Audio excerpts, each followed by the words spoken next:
Waalaikumsalam warahmatullahi wabarakatuh. Alhamdulillahirrabbilalamin. Wassalatu wassalamu ala asrofil anbiya'i wal mursalin wa ala alihi washabihi ajmain, amma ba'du.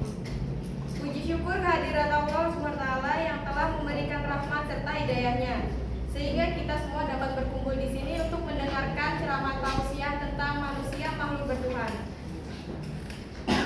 Yang saya hormati Ibu Dr. Maria Ulfa, SSI, MSI, beserta teman-teman semua.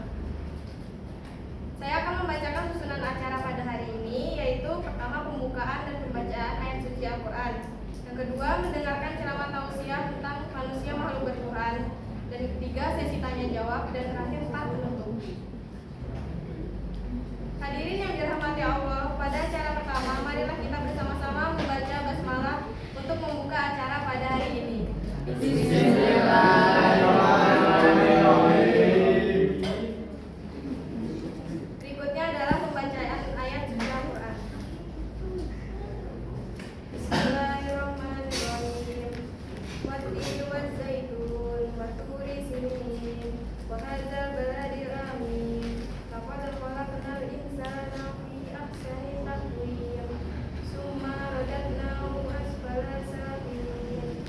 Illal ladzina amanu wa amilus solihati falahum ajrun ghairu mamnun. Fama yukadzibuka ba'du biddin. Alaysa Allahu bi ahkamil hakimin. Shadaqallahul azim. Hadirin yang dirahmati Allah, kita akan bersama-sama mendengarkan ceramah tausiah tentang manusia makhluk bertuhan yang akan disampaikan oleh Muhammad bin Wildan Musyafa. Pada Wildan, saya tempat dan waktu saya persilakan.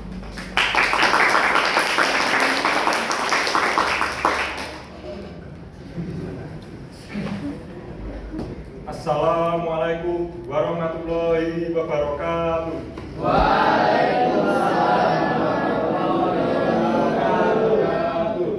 Alhamdulillah, nahmaduhu wa nasta'inuhu wa nastaghfiruh wa na'udzu billahi min syururi anfusina wa min sayyiati a'malina. May yahdihillahu fala mudilla lahu wa may yudlil fala hadiya lahu. Asyhadu an la ilaha illallah wa asyhadu anna Muhammadan abduhu wa rasuluh.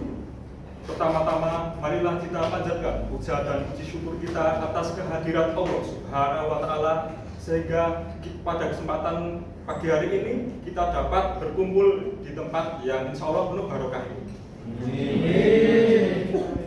Sholawat serta salam marilah kita haturkan kepada junjungan Nabi besar kita, Nabi Muhammad SAW, yang telah kita akan mendapatkan syafaatnya di hari akhir nanti. Tak lupa saya berterima kasih kepada pembawa acara yang telah memberikan saya waktu untuk menampilkan ceramah pada kesempatan kali ini. Ceramah pada kesempatan kali ini saya akan membawakan judul Manusia Makhluk Bertuhan. Para hadirin yang dirahmati Allah, marilah kita merenung sejenak tentang hakikat keberadaan diri kita di dunia ini. Pertama,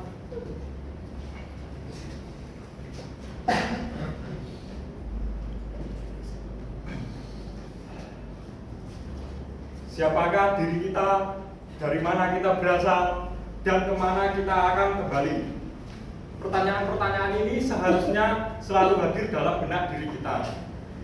Jawabannya telah Allah firmankan dan telah dicontohkan Rasulullah dalam bahwa kita ini adalah makhluk bertuhan. Manusia sejak kelahirannya telah memiliki fitrah untuk mencari dan mengakui adanya Tuhan. Naluri ini ada dalam diri kita masing-masing. Walaupun banyak godaan yang mencoba menyesatkan, fitrah ini tidak akan hilang. Hal ini sejalan dengan firman Allah Subhanahu wa Ta'ala dalam Quran surat Ar-Rum ayat 30 yang menjelaskan bahwa Islam adalah agama fitrah atau agama yang sesuai dengan naluri manusia. Fitrah inilah yang akan membedakan kita dengan makhluk lainnya. Kita memiliki akal dan hati.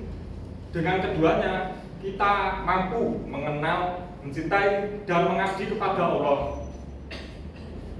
Kemudian, mengapa kita harus bertuhan? Saudara-saudaraku sekalian, bertuhan bukanlah sekedar pilihan, tetapi keharusan. Keberadaan Tuhan dalam kehidupan kita sangat bermakna. Tanpa adanya Tuhan, maka kehidupan kita akan terasa hampa, tanpa arah dan tanpa tujuan.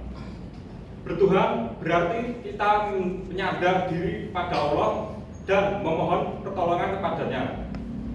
Allah tidaklah menciptakan manusia tanpa tujuan. Allah berfirman dalam Quran surat Az-Zariyat ayat 56. Bismillahirrahmanirrahim. Wa ma khalaqtul jinna wal insa illa liya'budun. Sadaqallahu adzim. Artinya, tidaklah aku menciptakan jin dan manusia kecuali untuk menyembah kepadaku. Ayat ini menegaskan agar kita menyembah atau beribadah hanya kepada Allah. Jamaah ceramah pagi yang dirahmati Allah, kita sebagai muslim tahu bahwa ibadah itu banyak macamnya, dan yang di keseharian kita lakukan seperti sholat. Contohnya, sholat, apa itu sholat? Sholat adalah suatu ibadah yang mencakup perkataan atau ucapan dan perbuatan yang diawali dengan takbiratul ihram dan diakhiri dengan salam. Hukumnya sholat adalah wajib. Allah berfirman dalam surat Al-An'am ayat 162 yang berbunyi Bismillahirrahmanirrahim. Qul inna sholati wa nusuki wa mahyaya wa mamati lillahi rabbil alamin. Artinya, katakanlah ya Muhammad, sesungguhnya sholatmu, ibadahmu, hidupmu, dan matimu hanyalah untuk Allah Tuhan semesta alam. Ayat ini tentunya menjelaskan bahwa kita ini harus melaksanakan sholat atau menyembah pada Allah. Jamaah yang dirahmati Allah, sebagai kaum muslim kita harus meningkatkan ketakwaan atau ketaatan kepada Allah. Apa itu takwa? Takwa adalah taat dan kesadaran atas perintah dan larangan yang Allah berikan. Allah berfirman dalam surat Al-Baqarah ayat 21. Bismillahirrahmanirrahim. Ya ayyuhan nasu ubudu rabbakumul ladzi khalaqakum wal ladzina min qablikum la'allakum tattaqun. Yang artinya, katakanlah, yang artinya wahai manusia, sembahlah Tuhanmu yang menciptakanmu dan menciptakan orang-orang sebelum kamu agar kamu bertakwa.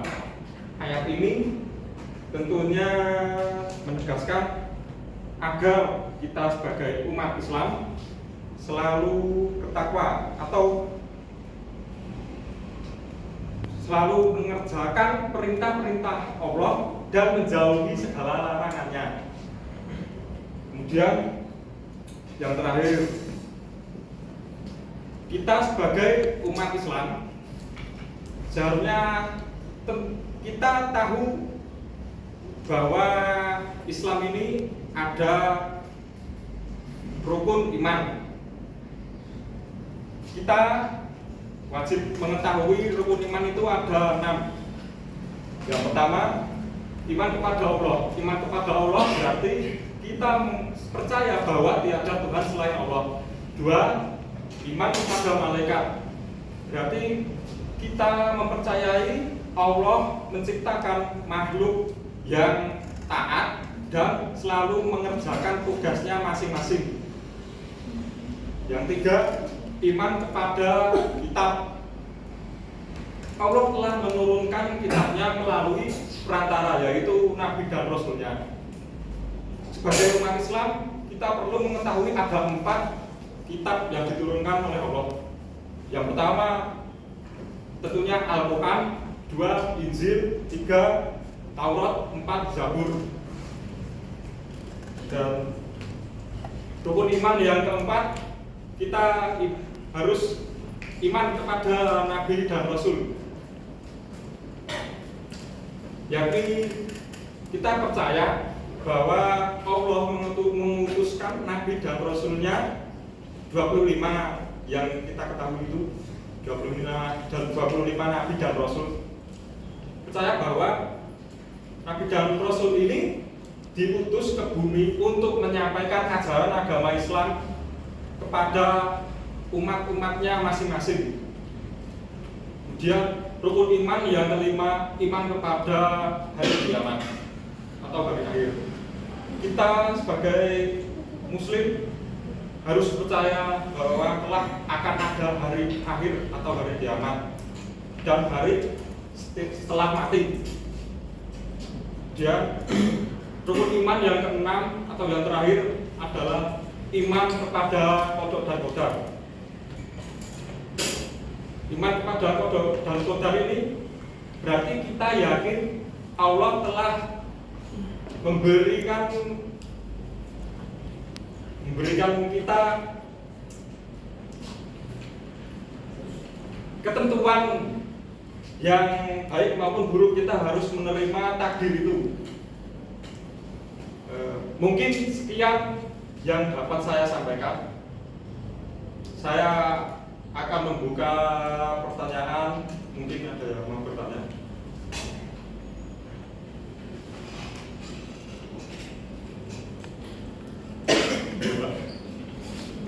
Kan itu sebelumnya kenapa manusia harus berdoa? Ya. Dari sekian banyak agama, kenapa sih orang-orang itu memilih untuk tidak beragama? Ada yang memilih tidak untuk beragama. Alasannya?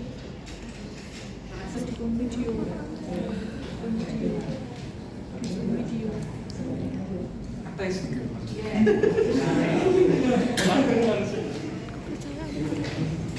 Menurut saya akan menjawab pertanyaannya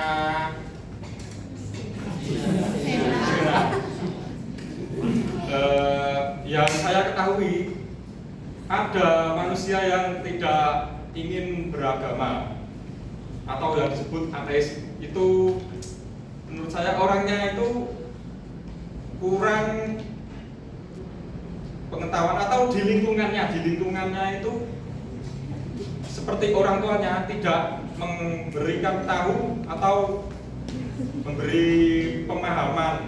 Seharusnya kalau kita dari kecil tentu dibimbing dengan keagamaan seperti doa sebelum makan, itu seharusnya dari sejak kecil diberitahu. Tetapi orang itu mungkin tidak percaya karena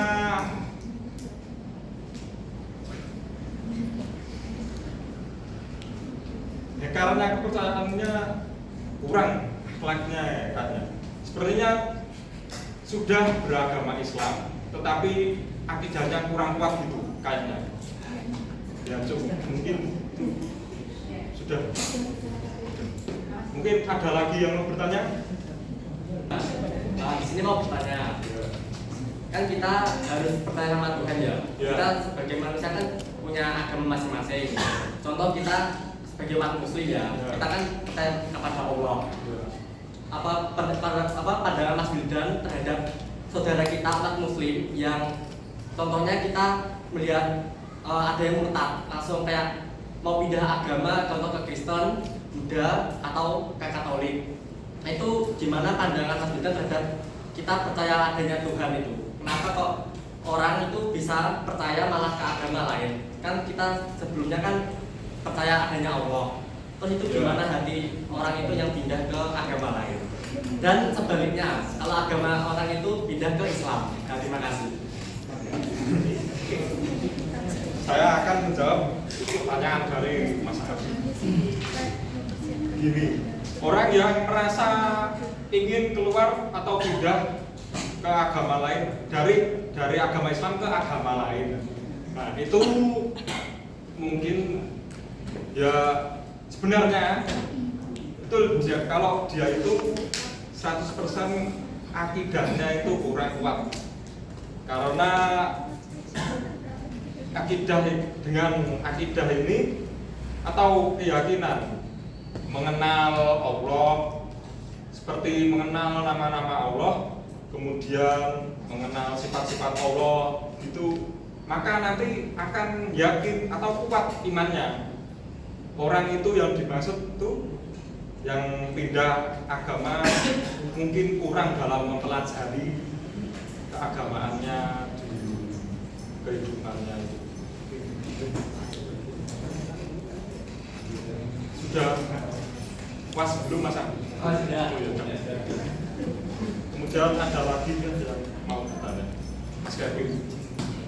Dalam Islam itu bagi orang yang Muslim tetapi mempelajari banyak agama lain bahkan sampai mendalami. Sekian. Pertanyaan dari Mas Gavin. Kalau yang saya pelajari itu,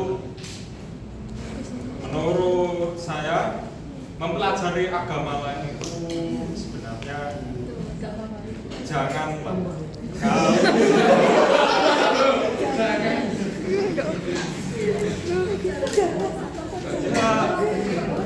Kita terutama kalau hidup di kota itu kan tetangga kita bermacam-macam agama. Kita itu boleh berinteraksi, tetapi dalam hal keagamaan kita ini tidak boleh ikut atau mempelajarinya karena itu sudah keluar dari ya peraturannya Islam lah.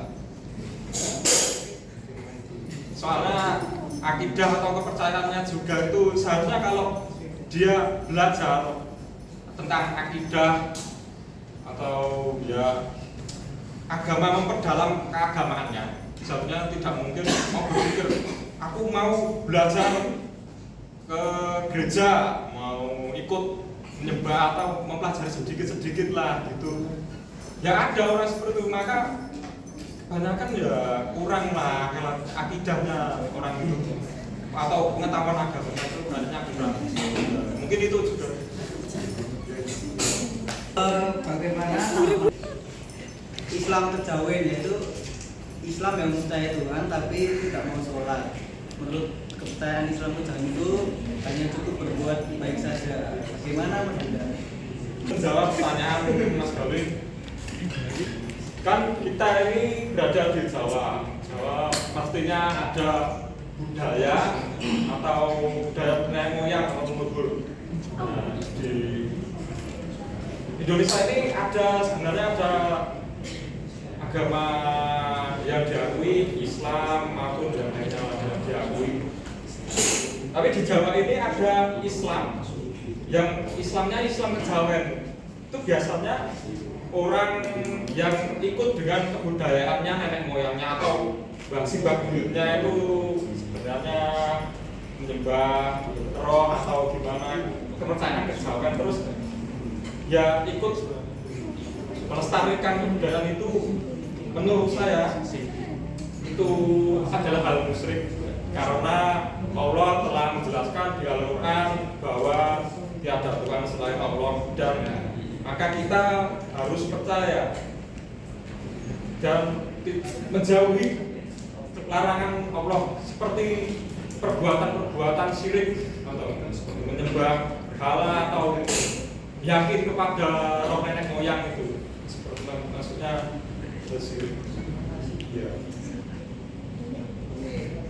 Apakah kita itu benar-benar dari kayak lingkungan kita ya, dari orang tua, keluarga itu. Nah, gimana nggak Islam gitu loh, cuma kayak orang tuanya pindah agama, nah di lingkungannya keluarga sebelumnya, keluarga besarnya itu Kristen, nah tapi dia masih tinggal di situ. Gimana cara menanamkan iman yang kuat pada anak kecil itu? Menjawab pertanyaan Bila, menurut saya jika ada anak tapi dalam keluarganya itu ada yang tidak muslim atau orang tuanya mungkin yang tidak muslim, kita ini bisa mengajarnya muslim. Ya kalau di sejak kelahirannya mungkin anak itu akan ikut agama orang tuanya, pasti itu akan ikut agama orang tuanya dulu. Seperti kalau orang tuanya beragama Kristen, pasti anaknya itu ikut agama Kristen dulu. Tapi kalau anaknya kok bisa login ke Islam, itu mungkin pengaruh dari lingkungannya. Lingkungannya banyak teman-teman yang Islam. Nah itu juga bisa faktor. Terus mungkin tertarik, seperti lingkungannya kan banyak masjid-masjid atau acara-acara Islam itu, atau hatinya itu terketuk lah, tertarik ikut atau login ke agama Islam. Nah gini, tidak Islam.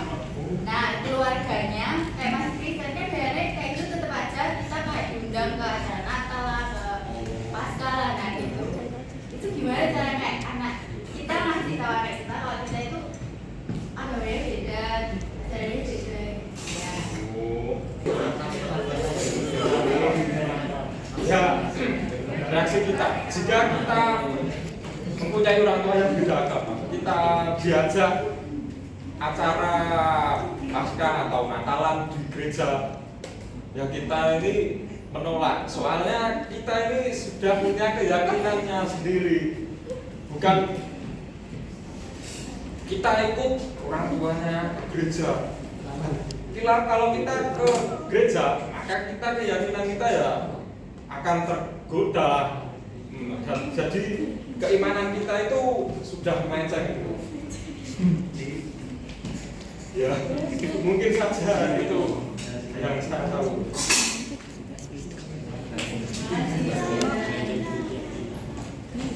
Mungkin cukup sekian ceramah pada pagi hari ini. Semoga ceramah yang saya sampaikan dapat bermanfaat dan menambah keimanan kita, ketaatan kita kepada Allah Subhanahu wa taala. Saya ucapkan terima kasih. Apabila ada salahnya katanya dari saya, apabila ada benarnya dari Allah Subhanahu wa taala. Sekian. Wassalamualaikum warahmatullahi wabarakatuh.